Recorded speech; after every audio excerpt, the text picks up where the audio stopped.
Broadcast live. How you doing, Lang? Amazing. You good? Very good. You look super tired. I'm tired because I've been working a lot. What are you working on? I mean, Working on an EP, working on an album, singles, a very spectacular show that's going to change the game a bit.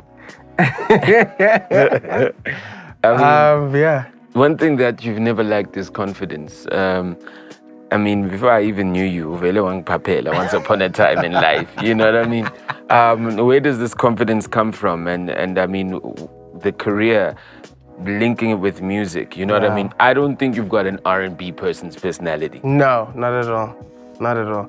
I guess it's just who I am, man. And I think that going to...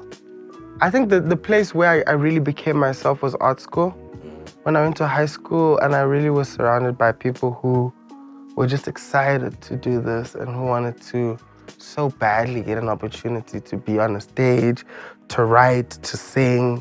If there was a moment of silence, we wanted to jam. You know, it was like take out the guitar. Yeah. You know what I mean? Or if we're on the road walking to the bus, someone's gonna start a random like melody and we'll all start singing and you know. And so I think that high school for me was the place where I really became myself more.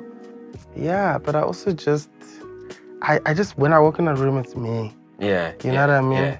And I think when I was younger, man, I tried to like mute myself a lot and I got to a place where I just felt that wasn't necessary anymore. Yeah. I mean, it sounds like there was a lot of fun, but you know, then you get into an industry, a music industry, where you have to mute yourself in certain places, right? What are the things that are the most nostalgic, you know, I guess, that you wish that you could actually like still be when you were like in high school? I just think we were ourselves all the time, you know? Like there's like high school me, like do you know what I mean? Yeah. And now like if someone says like something sideways on Twitter, I'll literally like I'd rather send it to my friends and say instead of actually responding, you know, because I think when you start to realize the gravity of your voice and the potential of what it does, you start to really channel the energy that the people who follow you need, you know? I don't think that the people who support and listen to the music need that side of me sometimes, you know? That side can be with the homies, the lovers and the friends, and not necessarily out there. And so I miss that sometimes. I miss just like how loud I can be. Like there's moments where I'm like very, very like put together, Langa Mavuso, jacket and all of that thing. So I miss that, but I think the industry's been cool for me because I started very young, man. I started very young. My first ever like taste of it, like properly, was like being around big artists that I revered and I loved was the opening ceremony for the FIFA World Cup. We were one of the dancers. And so those rehearsals and you like next thing TKZ is walking in, next thing Tandis was here. And you know what I mean? Yeah. So, and that backstage. Do you know what I mean? So like all of that stuff, I kind of learned to I could see people having fun backstage and I learned, okay, this is where you can be yourself. And so Spoek Mathambo, from a very young age, he was the one that took me under his wing and supported me a lot. Off of me just sending him an email after I found his email address on a newspaper clipping, you know, and I did sessions with him. My first festival was with Spoek, the Brickfields Music Festival in 2011. Ricky couldn't make it, and Ricky was still singing in those days. And so Spoek calls me and he's like, yo, please come sing this guy's part. I'm like, who's Ricky Rick? And he's like, no, this guy. I'm like, okay, cool. And I went and I sang, and I'm backstage with Daddy Paraffin and you guys. It was just like crazy for me. But I'm also like underage, so I can't drink and partake, and I can't be like doing backstage things. I was just like a little boy backstage, getting ready Bouncing to go around the on walls. stage. But yeah, like the industry has been a journey for me, and it's been fun. How do you also kind of, and for me, it's always like, where do you pull your lyrics from? The things that you say, the words that you write. I mean, particularly like from even the love. I always ask myself with guys who sing love songs, like, Kanti, how could you go through so much all the time? Like, you know what I mean? Have you lived in Joburg? Come on, my G. I mean, the words are from experiences, to be honest with you. They're like real experiences. And I love love, man. Like, I'm a sucker for love. And so trust and believe, when it hurts, it's gonna hurt. It's gonna come out in a song. Yeah, but I also, beyond love, like, I think on FIFA, I speak about like being depressed, on Younger Chiefs FIFA. And that was a real thing, Like, I didn't just go, suicide thoughts made me feel clown. Now crows and now I'm feeling dumb. You know what I mean? That was like a real feeling. Like, I was literally feeling like there's nothing more I could do. And there's a part of the song where I just don't sing lyrics anymore, and I just go, ba ba ba ba da da. Because I literally have no words to say. Because I was at that place. And so it's all a reflection of the time and the place that I'm in, or the time that I've just passed, A lot of it is retrospective. I'm better at writing something that has passed than a thing that I'm going through. Because I don't see the full picture when I'm in it. And sometimes you just need a different perspective. So it's interesting when you talk about mental health, a big conversation.